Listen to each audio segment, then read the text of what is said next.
All right, welcome back. It is the Vegas Take, Sharp and Shapiro. Glad you could join us. It's always fun when you have a legend in the game of basketball. And this guy's been living in Vegas for a while, and he brought his two kids as well. So always great to have a guy who played in the NBA for a number of years. And he was a standout at Iowa State, national first-team all-freshman, and a consensus first-team all-American. Played for one of my favorite coaches, Larry Eustace, who I talk about all the time. Marcus Fizer. Marcus, thank you so much for taking some time to come in studio. How are you? I'm good. Thanks for having me. I definitely want to ask both of your kids some questions, but I'll start with you first, and I appreciate you bringing your kids in, too. I really appreciate that a lot. You've been living in Vegas for, what, 7, 8 years, something like that? It's going on 6 years now. 6 years. Okay, so I want to start locally, and then I want to ask you a bunch of NBA questions. But first of all, what are your thoughts on UNLV? Because I know you've gone to some games. Marvin Menzies is having a rough time, right? Yeah. I know you must have an opinion on UNLV basketball, and I would imagine you have friends that played for UNLV back in the day, right? I mean, I grew up watching UNLV, and just the the heritage that comes behind, when Coach Tarkanian was there and everything. I just don't understand where we're at right now. I mean, we have, and I say we because I'm pretty much a native now. You're part of this community, sure. Right? I mean, just watching, like I said, growing up. Watching some of those great teams. I grew up in Eastern Michigan on the same street as Anderson Hunt, so it was one of the teams that I followed since I was a kid. And, we have so much talent here, first team all-state kids that, seem to, get away from the state and go somewhere else and play. And it's just something I totally don't understand. I would love to see them get back to, the glory days. You had some great coaches in college, right? Mm-hmm. You had Floyd and you had Eustace. Floyd went on to coach in the NBA, and then he was coaching you for the Bulls. Right. But how many years do you think you should give a college coach? Especially, we're talking UNLV here, right? Mm-hmm. And they're on the brink of not being relevant anymore. How many years do you think you need to give a coach before you could say, okay, come on, enough's enough? It's a hard decision to say. I mean, because you have some coaches that, be in situations that, be there for years and years and years and never have winning seasons. And then you have coaches that, produce and, something may happen, that somebody might not agree with. And, now they're out of, that university. So it's kind of hard to say, if there's a positive direction, of course, let's try to see what we can do to rebuild and everything like that. But like I said, our local talent, we got to find some kind of way to keep them in state. You mentioned Anderson Hunt, and back in the day, every game was sold out. Even and you got here when I believe Lon Kruger had just left. Yeah, just left. Yeah, and there was still 12 or 13,000 people in the Thomas and Mack Center. You walk in there now. I don't know if you guys have been to a game. You walk in there now, like 2,000 or 3,000 people. It's pathetic. Yeah, what do you do about that? I really don't know. Like I said, we've had some talent. Like I said, that come from this state, and we've had some talent on that team. Right. And I really don't know Coach Menzies that well or anything like that. We spoke once or twice, and before when the Monday was finishing his senior year in high school. Right. But I really don't know what direction to go from here. Yeah, I hear you. So take me back to your freshman in college and freshman, sophomore. Let's start with Larry Eustace. Were you a sophomore when Larry took? I was a sophomore when he came in. What is it like playing for a coach like that? Let's just say you're in the locker room and you guys are getting killed, or maybe you're not playing well. Team's not playing well. Just can you in a PG-13? What was that like? Well, the thing about Larry, it doesn't matter if you winning or losing. He's going to be the same regardless. We can be blowing Kansas out or whoever, and he's still going to be the same guy. We never knew. That's the one thing we never knew if you were having a positive game, if you were having a negative game. He just made sure that you stayed on the level that, he wanted you to play at, and, we just made sure that we took care of business. So, again, it doesn't matter if we were up. It doesn't matter if we were down. He was going to be that same coach, from the tip to the end. You were on such a great team. I remember that Iowa State team with Jamal Tinsley. You had so many great players there. What was that like as far as pressure? Because you guys make the Elite Eight, and a lot of people thought, hey, this is a team that certainly can win the national championship. Right. That had to be difficult. How were you guys able to deal with that over the course of that year? Well, we were a tight-knit group. It wasn't really much pressure for us being in the Big 12, which is a tough conference.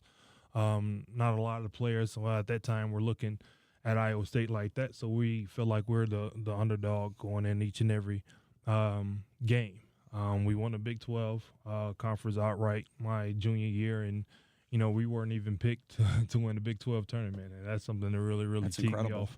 Yeah, teed me off pretty well. So, Like I said, we just stayed together. We just focused on the things that we had to do. It didn't matter who was coming in. Didn't matter the name on your jerseys on the front and the back. We was just playing as a team. Yeah, no question. If you're just joining us, Marcus Fizer, NBA standout, great player in college as well.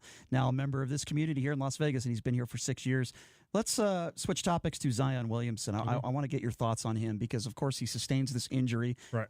We all could agree that he is just a freak athletically, and he's going to be a heck of an NBA player. What advice would you give him right now? Because I always tell people he should do what he wants to do, right? Correct. What would you say? It's a tough situation that he's in right now. You got to think about, everything that he has in front of him. He's a young kid, and, he has people on this side. He has people on that side. The university, then you have, as they call it, his camp. Right. That's telling them whatever they're telling them. First and foremost, that was a freak thing that happened with the Nike shoe. I've never seen anything like that before. That was weird. Me personally, I think he's playing in guard shoes. If he's 6'7", 285, right. They're sponsored by Nike. Why isn't he wearing the what they say the best player in the league? That's true. LeBron James, shoe who's 6'8", 275 as well. So, right. That's first and foremost. But it was a freak accident, something that happened. And now he's up against a quandary. Do I sit out? Do I, protect, this investment? Because he can take care of generations and generations and generations, and that's something that I gotta be honest. Think about. I wouldn't. I wouldn't take the chance because if he gets hurt again, it hurts his stock, right? Correct. I mean, God forbid, an injury, a really horrific injury. I'm not talking about tweaking your ankle or something. And he's not 100%, so I get it when Coach K says we're not going to bring him back until he's on. I get that, but even when he does come back, he's probably not going to be in game shape, right? That's a funny thing. That knee is a funny thing. It's a joint that they're going to be definitely concerned about. No matter whatever kind of red flag is on it, they're going to always be questionable about it. But he has a father and a mother that that's really looking forward for looking toward his best interests and things like that. Yeah. And I wouldn't be mad if he didn't come back. Worst injury you ever had, college or NBA? What? NBA. I tore my ACL 3 times in the pros. Never missed a game in college. Never had any other injury. You tore your ACL 3 times? I mean, that had to just destroy your. I mean, you couldn't be 100%. It definitely derailed my career. I personally feel that way, but it's just something that happened. I rehabbed. My way back each and every time. I was able to have a 15-year professional career, and I'm thankful for that. I'm going to get your sons involved here in just a couple minutes in the second segment, but I want to turn to the NBA a little bit, get your thoughts on LeBron James. He just passes Michael Jordan yesterday. His team gets destroyed by the Denver Nuggets.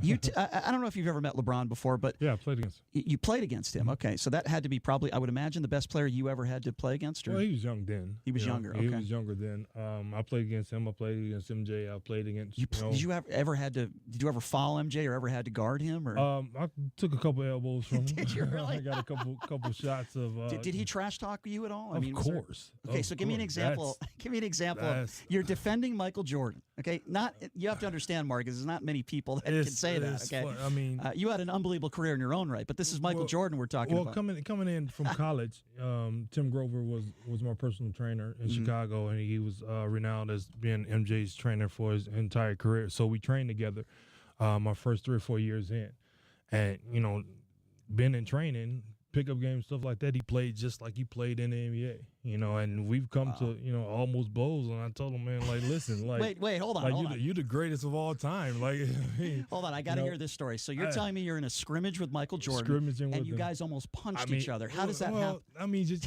we're guarding each other hard, elbowing and things like that, just back and forth. Because, like I said, how forceful he plays in the game is the way the scenario was he stepped out of bounds.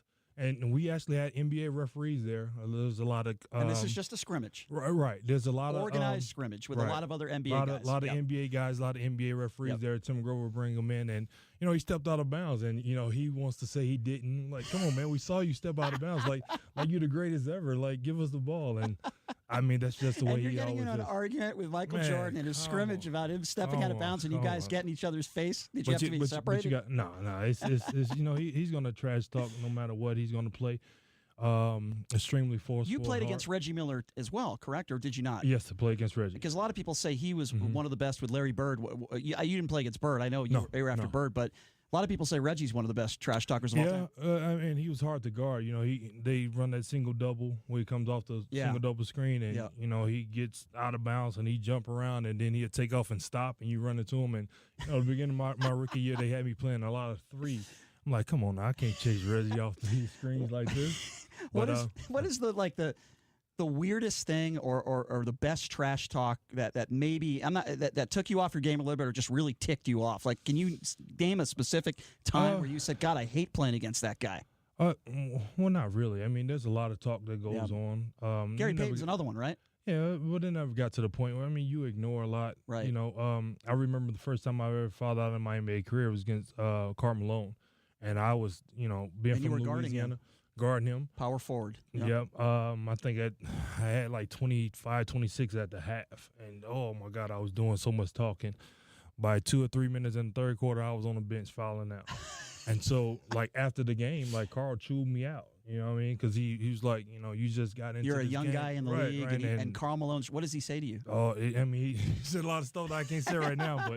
But you know, it just taught me a lot. That's cool. And the referees actually came over. He's like, you know, Carl's been here for a while. You just got here. This is something that you got to learn. And, like, literally, finished the game with 25. 25 I had in the first half.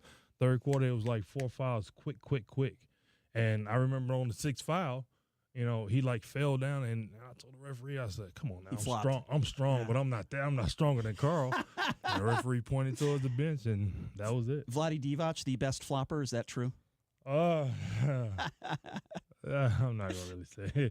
Vlade had his moments, but I mean, when you NBA legends like that, they're gonna give you the benefit of the doubt. So you mentioned referees. I have to bring this up. We've had Tim Donaghy on the show before, the referee who let's just call it what it is. He fixed games.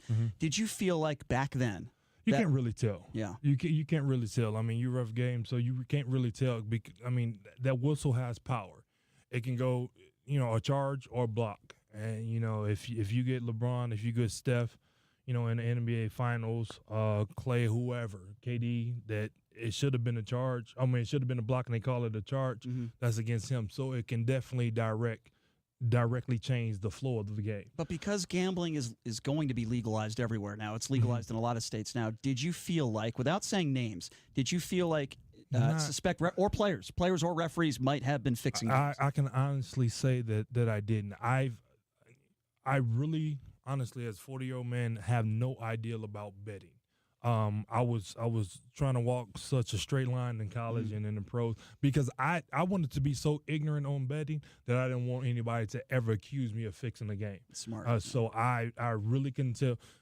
You know, I thought maybe they was having a personal vendetta against me or, you know, this going on, but I really because Tim Donaghy reffed your games. You must remember him, right? I definitely remember. Did that shock you when that came out? No, I mean, it shocked me.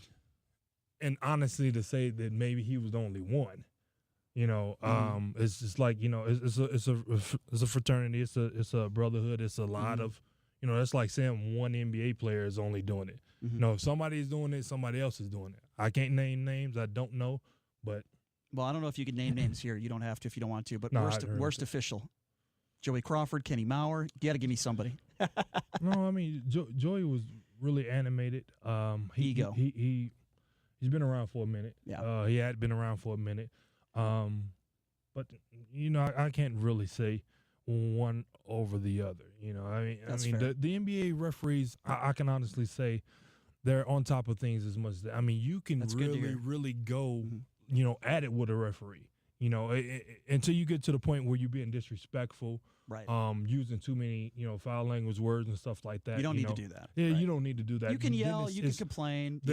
You know, the league office actually be on the referees about, you know, possibly calling more texts. You know, but you know the guys are, you know, don't let the guys show you up a little bit. Here's my problem with that. First of all, those officials are making a lot of money, and I'm not saying that excuses just treating them like trash, but at the same time, they have to understand that the fans are paying money to see these superstars play. If you got a guy that's 9th, 10th, 11th, 12th on the bench, go ahead, team up. But I don't want LeBron or Steph Curry getting thrown out of the game. I don't want that happening. Who's the kid, the young kid, second year on the Atlanta Hawks that got thrown out of a game the other day? I'm forgetting his name. Trae Young, I'm sorry. But Lon Kruger did a great job with him. But, you know, they give Trae Young a second technical for staring at a player after making a shot. To me, that is utterly ridiculous. Yeah, I think that goes a little bit too far. you know, I've heard some outlandish stuff, and I've seen some outlandish stuff take place, and I've seen some stars, you know, do some things that you make you stand back and say, "Whoa!" Like if I would have fouled the guy hard, it would have been a flagrant foul, and he's doing all of that, and you know, you're not throwing him out the game. But it just all depends on the referee. It depends on the player, and you know, where they go from there. And I totally understand that. Okay, got a little off topic because I certainly wanted to talk about LeBron James. We're going to take a break in a few minutes, and then we're going to talk to both your kids who are in studio. Almost adults. They're bigger than me. They are adults, Well, I think. The one is 21 years old today. Well, Today's his birthday. Congratulations. So, Happy birthday. Well, you know what? I'm going to talk to you guys coming up here in a few minutes. We'll take a break, and then we'll do another segment with you. I want to get to LeBron James. Okay. And I know you had mentioned that you had guarded him, which is very cool. But, you know, he just passed Michael Jordan yesterday, but that Lakers team, they're just terrible. And so I don't know if you saw the Snoop Dogg video. He just went off on. But, I mean, hadn't LeBron gotten injured, would they be as bad as they are now? That's I mean, a valid question. He missed a lot of time, and they were rolling pretty good. Mm-hmm. You know, I know they're in the Western Conference. And Ball's out as well. And he's out, too, as well. If they're healthy, they're a playoff team. Without a doubt. Yeah. Without a doubt. And my thing personally is like, you know, you got so many people, you know, in the media and different, you know, social media everywhere. They love to build you up to tear you down. And that's something that, you know, I don't understand. They did Kobe the same way. I'm like, he's been great for so long, you know, and then you have this thing where nobody wants anyone ever to be as good as Michael Jordan was. And, you know, I got two sons that play basketball. I want my sons to be as better than me and better than anybody who ever played the game. And you just can't do that. Well, let me ask you this, and maybe I'm being unfair. Maybe I'm being one of those people, and that's fine. I respect your opinion. When I see him not there in the huddle, and I get it, he doesn't get along with Luke Walton, and we all know Luke Walton's done. He's done. He's not going to be the coach next year. But when he's not even in the huddle, and he's walking off the court with 25 seconds left to go in a game, it just seems to me that he's not. And maybe you don't want him to be as focused as he should be if he's on a championship team. I don't know. But I wouldn't see Michael Jordan do that. I wouldn't see Larry Bird do stuff like that, even if they didn't like their coach. You know, I remember talking to Jeff Van Gundy. He came on the show a few months ago, and he told me Patrick Ewing didn't necessarily respect me, but he respected the coaching position. I feel like if LeBron, you know, if it's not his guy, he doesn't respect the coach or the position. That's just my opinion on that. Well, I mean, maybe it's the superstardom that he has. You know, personally, I really don't know the relationship that they have. I mean, it is L.A. He is a, you know, mega superstar. He does control a lot, and you know, if that's the attitude that he have, I wouldn't necessarily, you know, do it myself or you know, want my boys to do anything like that. But you know, with a lot of power comes a lot of, you know, power. So I understand that. I mean, give me an example, because I don't necessarily disagree with you. I think a lot of people, you know, criticize him for things that I don't think are valid. Those are the things I criticize him for. Give me an example of like an example in the media where somebody says something that maybe you don't think is deserving. I mean, it's a lot of different funny things. Yeah. Like I saw on social media the other day where they say, you know, LeBron isn't playing defense and Kyle Kuzma even pushed him out. You know, and some guys that... That's because Kuzma missed his... exactly. Yeah, I mean, I think anyone who knows basketball understands that. That was Kuzma's assignment. So I had a few guys... I had some guys that were on social media that posted it, and I said, come on now. You know, it was a couple guys that were pros. Right. I said, come on now. How I see this is Kuzma got caught up missing an assignment. He ran into the back of LeBron. He was stumbling, and because we all know, you know, Kuzma is not seeing the media and everything now. He probably went to LeBron. Was like, man, listen, you know, it is not the way they saying it is. You know, you was there with me. Right. You know, Debo, you know, pops on me, asked for my bike back. Right. You know, that's not the way it happened. You know, but that's the way that, you know, people, social media news spreads so quickly now, and you know, you can meme everything now, and it's just a bad world, you know, that we're living in terms of social media and a lot of how the way, you know, negative and positive news. I'm glad you brought that up, Marcus, because, you know, the guy who's running the league right now in the NBA, the commissioner, talked about social media. And in the last couple of days, I don't know if you saw his quotes. He said that there's a lot of people in the NBA, he said, that are unhappy, and maybe it's depression. I'm paraphrasing here, depression or other things. He said a lot of people in the NBA are unhappy, and he thinks a big part of that reason is social media. Do you agree with that? I mean, it has to have a lot to do with it, because these guys, you know, have feelings too. You know, they think about things that goes on no matter. Yep. You know, people think if you make a lot of money, you should be happy and everything is cool, but that's not the way it is. Yeah. You know, I think it's a direct correlation of what's going on with social media. Probably why LeBron, you know, shuts everything off during the playoffs, and it just depends on how strong each individual is. Yeah, fair enough. Why don't we open up the phone lines and take a couple questions? Let's give Marcus a pair of headphones here just for a few minutes so you can hear the callers. Let me give the phone line out. It's 257-5396. If you have a question for Marcus Fizer, former NBA veteran, of course, standout player in college, the number to call, 257-5396, 702-257-5396. Let's go to Scott. Scott, thanks for calling in. You're on with Marcus Fizer. Go ahead. Marcus, I had a question for you. To the average fan who doesn't know anything about the NBA or how physical it is there a guy that you played against where you could tell people, hey, man, that guy was a lot stronger than you? Good question. Man, Antonio Davis, without a doubt.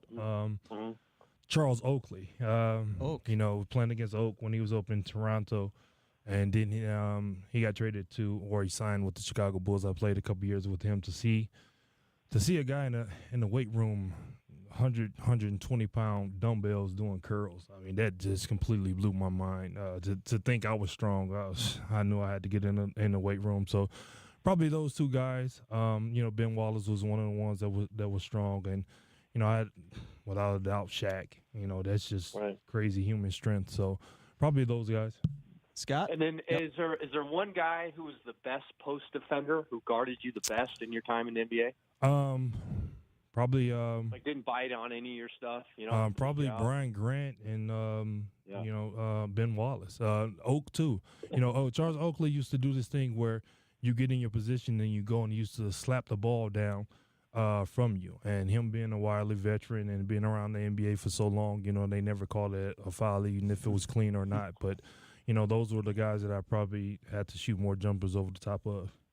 All right, there you go, Scott. Thank you for the call, Scott. Have a good one. 257-5396, 702-257-5396 if you have a question for Marcus Fizer. And I wanted to ask you a little bit about the Celtics because a lot of people think that Kyrie Irving, in a way, has ruined the Celtics. I mean, when you think of it, the Celtics pushed Cleveland to Game 7 last year. Right. I mean, and they were healthy, and Al Horford was playing better last year. I get all that. But Gordon Hayward, I think that injury really set the Celtics back, but they still had a good year last year. But they had a good year without him. Yeah. without Gordon Hayward as well. What is going on with that team? I don't know. It's a funny dynamic in the NBA. I mean, everyone gets a year older. Roles change. Terry Rozier was playing a lot better last year. But what's going on in the locker room, we really don't know. Marcus Smart has been playing extremely well the last couple of games and things like that. So, guys may think their roles have changed. Guys may have a lesser role. We expected, Jason Tatum to be playing at a higher level than he is at the moment now, even though he's not playing bad. But I watched the Golden State Warriors versus the Celtics the other night, and Celtics look good. Look extremely well. Yeah. Look extremely well. But, I mean, they came out, the players only with Shaq and the rest of those guys. Shaq said, Celtics by 10. And when they came out, they had 11-0 run in the beginning of the game. And, everything was just clicking for them. So to see them, play extremely well, gel for that game and, knock off the defending champions, it was a great thing to see.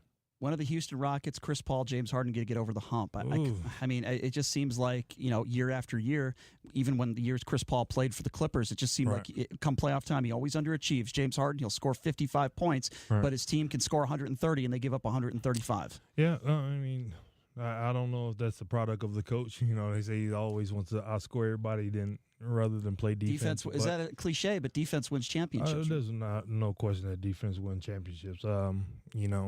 It's been proven. But also, you got to outscore the other team as well. But I would love to see Chris, get over that hump as well as James Harden. It's a tough task coming out of the West, though, with the powerhouse up there. Get beat up.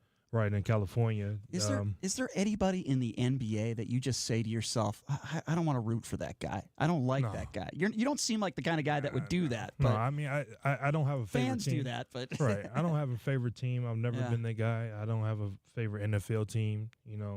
Being from Detroit, growing up in Louisiana, I don't go for the Lions or the Saints. That's why you're an Anderson Hunt guy. I mean, I just love seeing, competition. It doesn't matter if it's men or women's sports. I watch it all. I'm a I'm an athlete, and I just love seeing, good competitive games. I hate seeing blowouts. Unless I'm playing, then I want to blow everybody out. Right. I want a 7-game series to end in 4 if I'm playing. If I'm not playing, then I want it to go 7 games. What's the most enjoyable game you look back on? You say, wow, that was fun, a blowout, or just somebody you just wanted to destroy, In college or the NBA, pros? both? In college, it probably was the first time, like in 55 years, I would say one in Kansas. I remember that. When we won down there. Larry was bragging to me once. I would imagine you were on this team. Maybe I'm wrong. When you guys played Steve Lavin's guys and you just destroyed them in the tournament. Yes. Right? That was a big one. That was in the Earl Watson just had like you guys killed them in that 13, 14 assist game, and they were talking about that matchup with Jamal Tinsley, and Jamal came out, had 16 assists on him. But I would say they had never beaten UCLA, before then. And it was a lot of trash talking by them going on in the tunnel. And so we were, calm, collected as we always are, and went out there and, smacked them pretty well. I remember, Larry was bragging to me about that because I had Steve Lavin on the show a few weeks ago, and he said, make sure to tell Steve we kicked their ass. Yeah, we really got into him that game. That's awesome. Enjoyable. All right, well, we're joined by Marcus Fizer, NBA veteran, and, of course, All-American college standout. We're going to be talking to Amande and DJ coming up next, his 2 kids in studio. What's it like having a dad teach you to play the game of basketball that played in the NBA and had the career that Marcus has had? We'll talk to them when we come up next. You're listening to The Vegas Take on the all-new 101.5 FM, 720 AM KDWN. All right, welcome back. It is The Vegas Take, Sharp and Shapiro. A reminder, tomorrow on the show, Danny Tarkanian will be joining us in studio, as well as Dana Carvey. Remember Wayne's World? Those are some of my favorite movies. Marcus remembers that. He's old like me. So yeah. But anyway, glad you could join us, Marcus. And your 2 kids in studio right now. They're not really kids because I say that they're bigger than I am. It's absolutely ridiculous. Amande and DJ, or Marcus Fizer Jr. I can call you that as well. I appreciate both of you guys coming in. How you guys doing? I'm doing good. How you doing, Amande? Pretty well. Good? Yeah. Well, first of all, let me start with you, DJ. Okay, how old are you? 15. You're 15 years old, and you're trying to decide what high school you're going to be going to, right? So give me some of the thoughts on that. It's actually pretty crazy having all these schools asking me to play from. So you're being... forgive me, I don't even know what that's like. This didn't happen 30 years ago, okay? Right. So you're telling me that you're 15 years old, and you've got high schools that are trying to recruit you to play basketball, and you're 15 years old. Yes, sir. So how does this work? The coaches call you, or is that even allowed? They actually call my dad the most. So wait, so Yeah, Marcus, these high school coaches all over the valley are calling you saying, hey, we want your son to play for us. Yeah, This didn't happen when you played ball, right? Not at all. But I mean, it goes to the social media. Kids can be seen a lot more prevalent now. Text messaging, there wasn't no text messaging, things like Wasn't that. any when I was social coming up. media. Yeah, Exactly. you and me both. So what do you think about this, Marcus, about some of these high school coaches? We were talking a little bit about this off the air. I've seen some of these high school coaches that are watching 8, 9-year-old kids play at Tarkanian, and they're scouting them to play on their high school team. I personally do not like it. I think it's too young to put that kind of pressure on these kids that are still developing and learning the game. What do you think? Well, to each his own. To me personally, you never know where the kids are going to be at that age. Even for DJ, he played soccer at that age. We didn't even think that he even liked basketball. I mean, he was a phenomenal soccer player. We put all our money behind soccer, and then one day it clicked.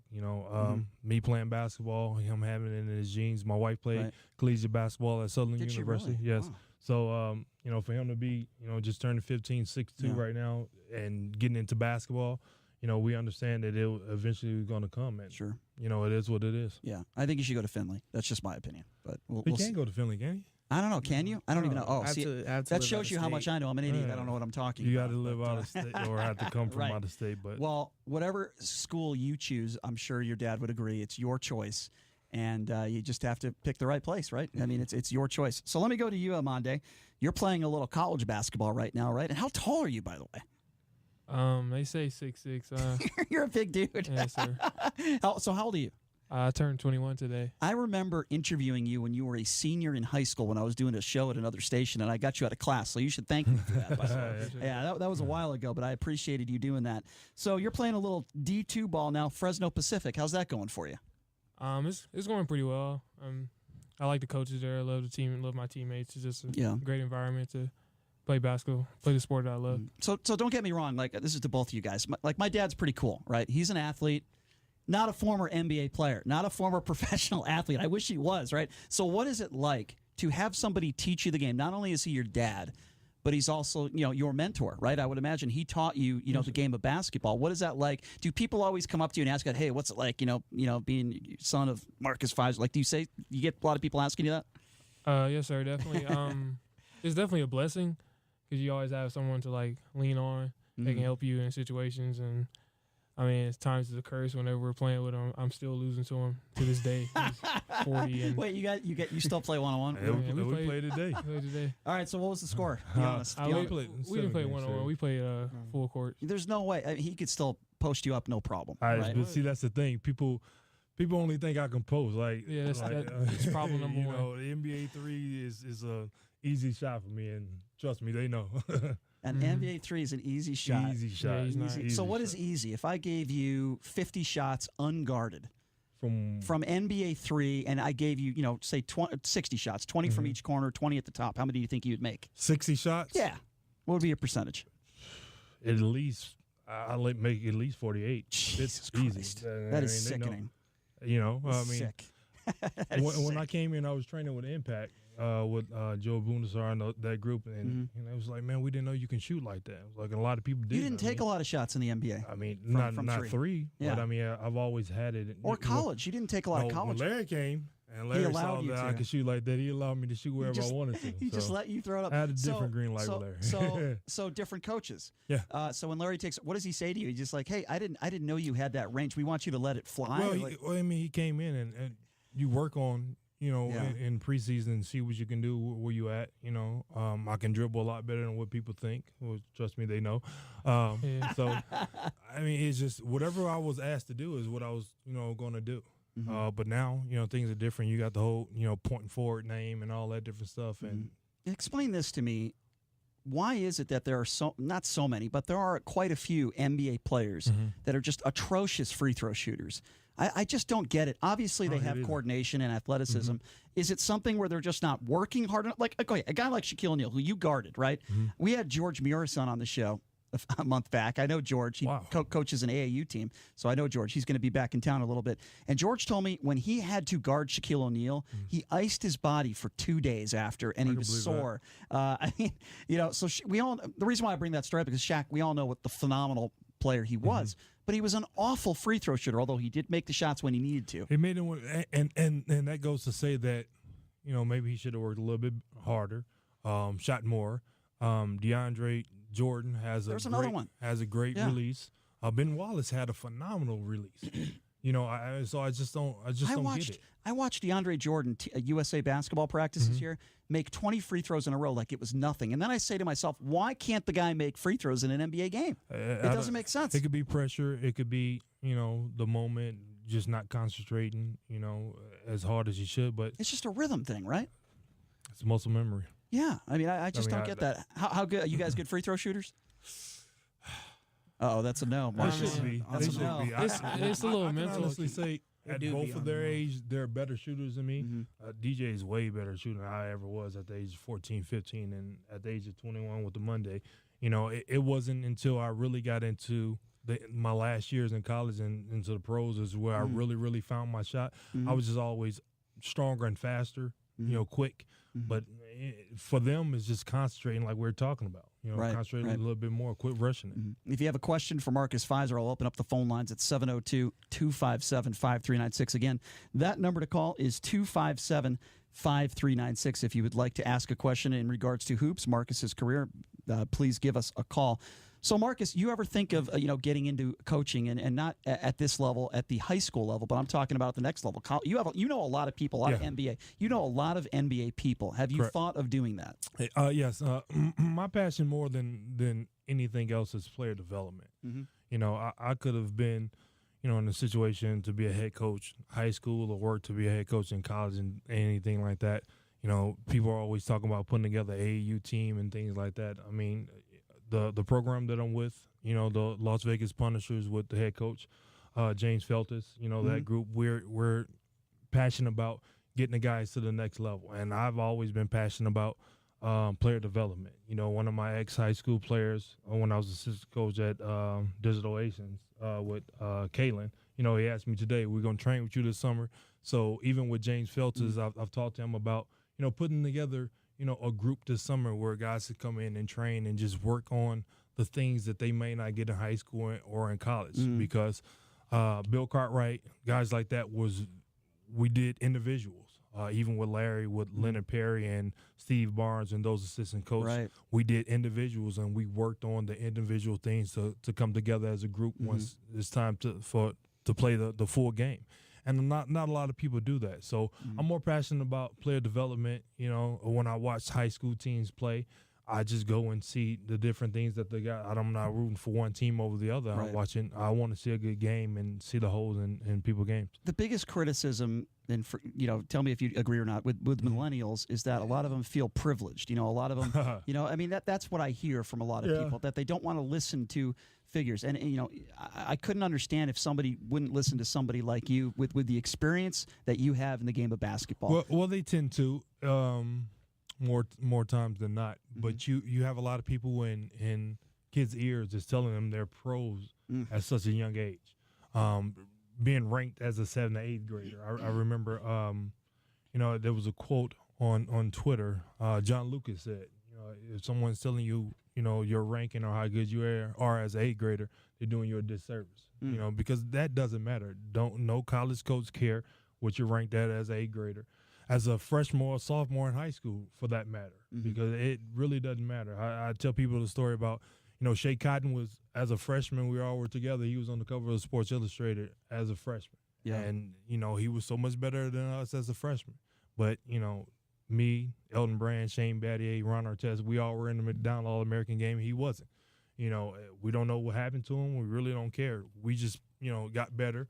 And got older and got to the position that we needed to be at. So, player development, guys, you know, making them understand, you know, this is the direction and the focus that you got to have, because, you know, you never know what's going to happen. And it's a cliche, but like, you're not going to get anything. You're not going to get anything easy. You got to work for it, right? I mean, that's in any occupation, though, not just basketball. C.J. McCollum, Damian Lillard, they're definite, you know, guys. Gym rats, right? And are NBA stars right now. You know, and they didn't go to the huge schools. They, you know, went to the school that they needed to go to get to the position that they're in. So when you look at guys, and I'll even name a few UNLV guys, like an Anthony Bennett, okay? And I don't want to rag on the kid, but let's just call it what it is. He had the reputation right off the bat as the number 1 pick. He thought he was entitled. He showed up not in shape, and now he finds himself out of the league, and he's been out of the league for quite some time. I mean, there are guys like that who are entitled, and they feel like they deserve to be there no matter what, and they never end up panning out in the league. And he was a talent. Without a doubt, he was talent. He was a monster. Maybe, you know, the number 1 pick is where he shouldn't have gone. 1, 2, or 3, 1 through 5. You're not. I was surprised. It's not going to be. I mean, Jeff Van Gundy was too. You know, even on the video game now, if you simulate that, you know what I'm saying? Whoa, you know. But I mean, the money is not that much different. You know, maybe it was a bad situation, bad place to be drafted. You know, I don't totally necessarily believe I should have been drafted to Chicago Bulls with Elton Brand being drafted as a power forward the year before. Right. You know, but things happen. You know, you just try to make the best of it, and you know, I wish him the best, but he was definitely a force. Yeah, no question. So you guys, you know, you playing college ball now, and you played high school ball, and you're about to play high school ball. What do you guys think of the game right now? What is the most difficult thing for you guys when you're out there on the floor to deal with? Is it the officials? Is it your teammates? Is it your coaches? Obviously, you're 21 years old today, by the way. Happy birthday. Are you going to let him go out tonight on the town? He's stuck with me in a radio station. He's 21. I'm getting old, man. It's your 21st birthday. No, you're not going out. Like, is Marcus going to let you party it up, or what's going on? He's not really that kind of kid. I mean, he ain't see a movie later. He with a good group That's of kids. Cool. That's cool. Yeah, that's nice to hear. That's nice to hear. Because this is a party town. What do you guys think of this town? You guys have been here 6 years, right?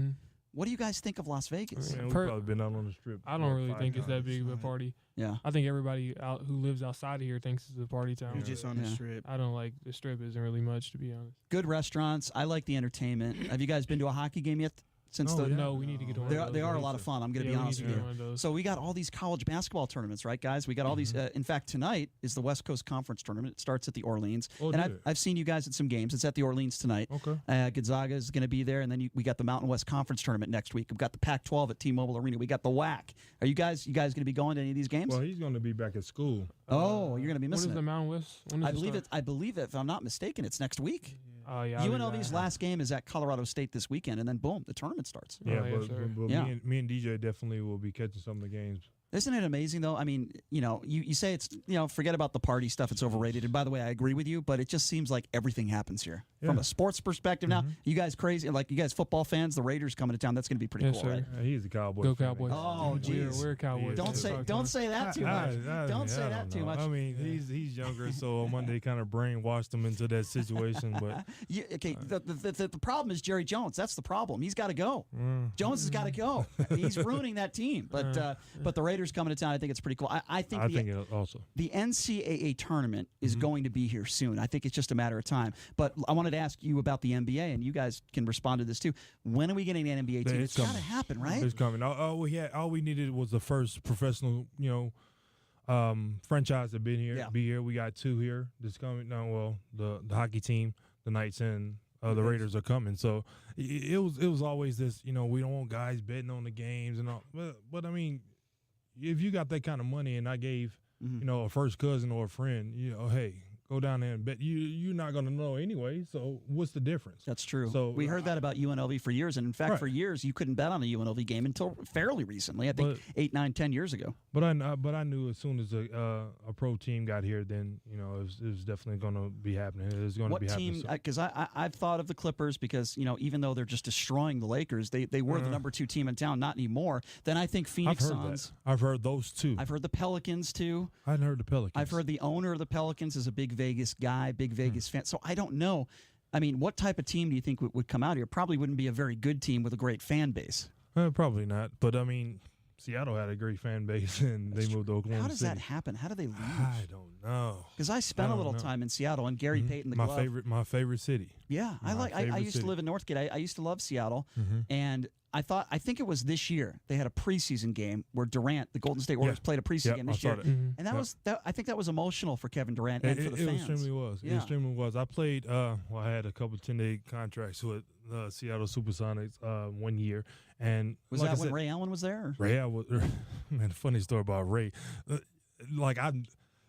In practice, I used to crash the board. And this guy used to not hit nothing. Like the ball used to go straight through the hoop and hit me right in the face. I said, there's no way in heck he's shooting this ball like this.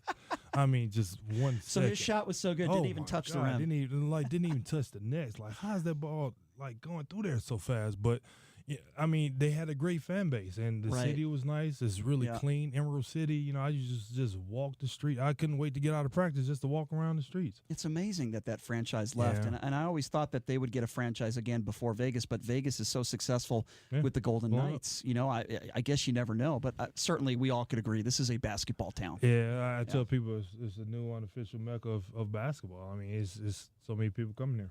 Yeah, no doubt about it. The number to call if you want to be a part of the station, part of the show, 257-5396. Again, that number, 257-5396. And we're on with Marcus Fizer. Fernando, go ahead. Thanks for calling in. How are you, Fernando? I'm good, guys. Mr. Fizer? Hey, how's it going? Things are good. I was looking at your career history, and you've played all around the world. Yeah, I've been in a lot of places. And I was wondering which country had the best scenery and the best food? Best scenery, I think it would be Tel Aviv, Israel. I played almost 2.5 years there. I had a lot of fun. Can I just give you a few quick names since we're talking about Israel? Because I grew up in Connecticut. Duran Sheffer and I'm forgetting the other guy's name. Oded Katic. That's one of them. But I remember Duran Sheffer was definitely. I bought Omri his first PlayStation.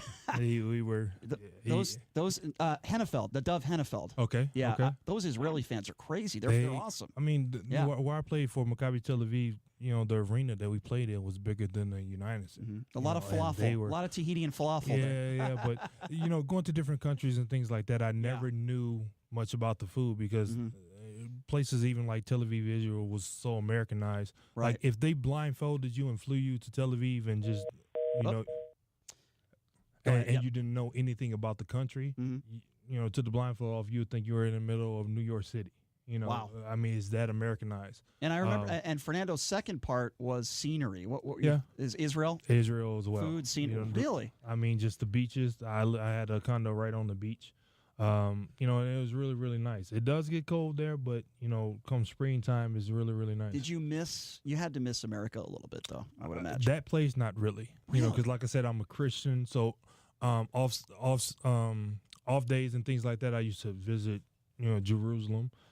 Just to be driving down the highway and see a sign that says Nazareth, you know, it just really, really blew my mind. And so I used to get out and see a lot of those different things, a couple of restaurants around. And Everybody tells me that the game in Europe is so much more physical. Oh, my goodness. They kill you down there. Oh, my God. People don't understand. Like, the talent in the NBA is definitely better. Yeah. But the harder leagues is definitely overseas, without a doubt.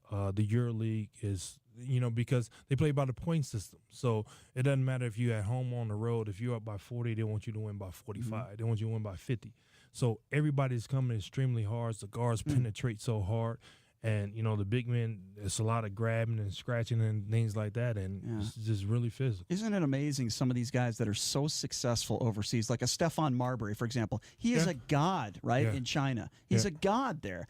And then you look at, what was it, Jimmer Fredette. Yep. Not to say that he's at the same level, because he's not, as Stephon Marbury, but he struggled in the NBA, and he is just loved out there. You know, I mean, it's incredible how some of these guys are just so successful. Well, they have a exciting game. You know, Jimmer can score pretty much from everywhere. He can shoot the ball. He can really shoot it. Yeah. NBA teams can actually use him, but you know, it is what it is. With Stephon, he has that flair, you know, the dribbling skills, and he's always been a dynamic scorer. So you know, they gravitate to things like that. It's a popularity thing over there, but China's a little bit different than the EuroLeague, though. Yeah, I would imagine it's. Did you have to, speaking of China, did you ever have to defend Yao Ming? Yes. What was that like? It was. So you're 6'7"? 6'8". 6'8". Okay, and Yao was 7 feet. 7'6". and could play. How do you defend a guy like that? I mean, try to hold him out. You know, I got a couple of pictures in stores in the storage area of me, you know, trying to box him out. You're a huge guy. Okay, you're 6'8", what, 250 when you were in the NBA, and Yao is a foot taller than you. I mean, so when you're guarding a guy like that, what is going through your mind? What are you trying to do? Let's not get him to root him out, because he could shoot the ball too. He can shoot it. So I mean, if you can get him to shoot a fadeaway and he makes a fadeaway, then you know, and you pretty much done your job. I know that you said you had to guard Karl Malone when you were younger. Would you say he was one of the best guys you ever had to defend? I mean, I know you defended Michael Jordan. Yeah. I know you defended LeBron James, but I'm talking about like for a full game. You know, the when you hardest guard for me ever in my career was Carmelo Anthony. Why? Because I mean, he can do everything. He's 6'8", 6'9", can handle it, can shoot it. You know, he doesn't seem to be. Correct me if I'm wrong. Is a young Melo? Well, in college at Syracuse, he definitely was. In his first couple of years in the league, he was. But then he seemed like he turned into just a jump shooter. Well, I mean, but he's a jump shooter that can make it. True. You know, even in New York, he scored 61 points. So all he did was he posted up at Syracuse. Yeah, I remember that freshman year. He was and he was a lot stronger than what people think. You know, a lot stronger than he looked. He was definitely a hard guard. Wow, so Melo. So what? How do you explain what has happened to his career? Why? I mean, why is it that it hasn't seemed to pan out from him, especially in New York? Yeah. New York, he just didn't have a lot of help around him. I get that, but it just seems like his career didn't pan out in the NBA like, in my opinion, it should have. Too talented of a player. Yeah, he's really, really talented. It's unfortunate what you see. You know, is going on. It could be personal. It could be, you know, I don't want to say depression or anything like that. It could be, you know, things that he's reading and stuff like that. I mean, I personally feel he still has a lot in the tank. You know, he still has a lot that he can offer a franchise, but it has to be, you know, the right franchise. Right. Did you ever, we only got a few minutes left here, did you ever get burnt out? Because, you know, look, you got your shoot-arounds in the morning, you're traveling, especially in the NBA. You got fans, they just watch the game and they don't understand everything else that goes into it. All the practices, all the workouts, all the drills, everything that goes into it, and you're on the road a lot. Did you ever just get burnt out and said, man, I need to get away from the game? Yeah, to this day, I hate hotels. Really? DJ has always loved them. Really? He always Is that right, DJ? He always thought room service is free. I like hotels too. You know, I can't stand hotels. I hate living out of suitcases. I hate traveling. What type of hotel? I mean, you were staying in nicer hotels, though, right? It was Four Seasons and Ritz-Carltons and stuff like that. They're nice, but you're not home. You're not comfortable. You're not at home. And you're always in and out, hitting your head on stuff, you know, different things, shower heads, whatever. But to this day, I don't like to travel because of that. But, I mean, you do get burnt out.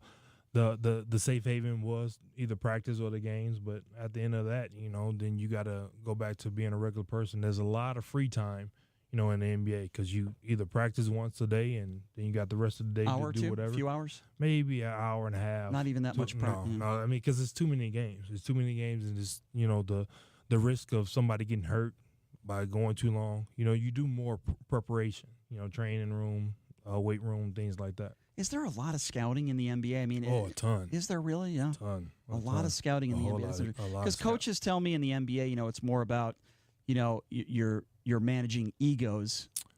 And in college, there's a lot more actually teaching the game. I always say college coaches get players to transfer.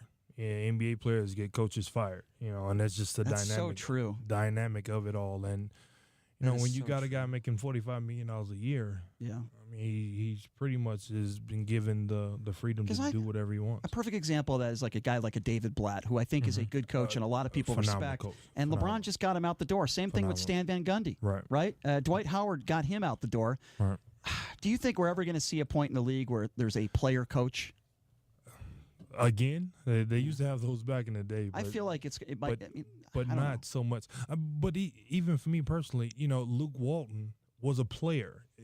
You know, if there's different dynamics said about him, different things said about him, then probably, you know, people on the outside looking in probably would be thinking different about him.